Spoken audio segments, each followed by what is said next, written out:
আসলে আমি কথা ঠিকই বলেছি। আমি দীর্ঘ 17 বছর এখানে আছি এই দেশে প্রবাস জীবনে।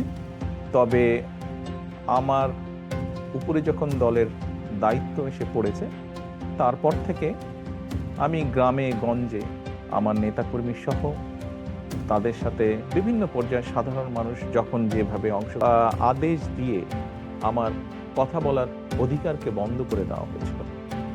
আমি যদি গণমাধ্যমে কিছু বলতে চাইতাম, হয়তো গণমাধ্যমের ইচ্ছা ছিল ছাপানো, গণমাধ্যম সেটি ছাপাতে পারতো না।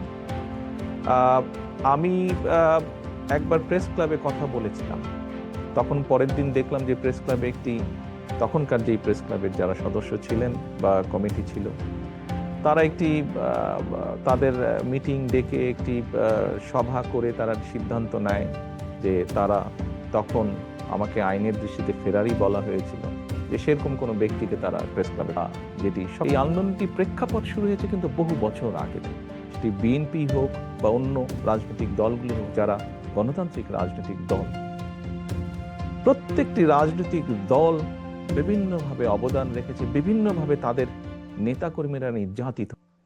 আমরা দেখেছি সেদিন মাদ্রাসার ছাত্ররা তারা ছিলেন এই আন্দোলনের মাঠে। আমরা দেখেছি গৃহিণীরা পর্যন্ত রাস্তায় নেমে এসেছেন সন্তানের পেছনে।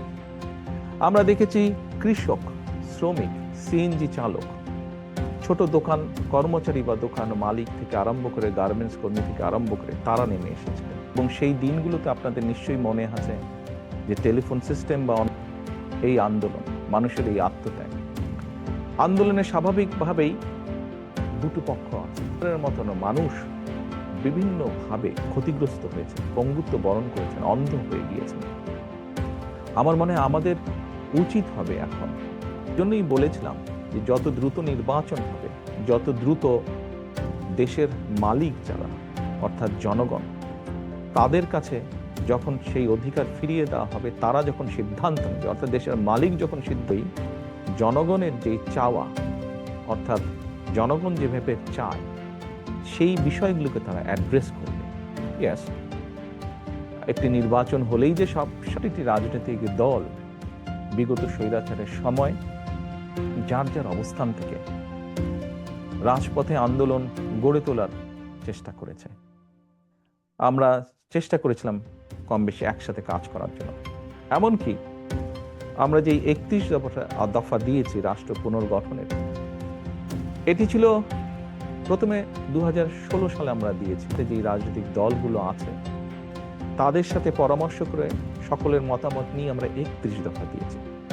কারণটি হচ্ছে যে দলগুলোকে আমরা পেয়েছি আমাদের সাথে রাজপথের আন্দোলনে, আমরা চাই সকলকে সাথে নিয়ে রাষ্ট্র পুনর্গঠন করতে। সকলের মতামতকে সাথে নিয়ে আমরা রাষ্ট্রটি করবে, তারা করতেই পারে, এটা তো কোনো সমস্যা বা উদ্বেগের কোনো কারণ আমি দেখি না।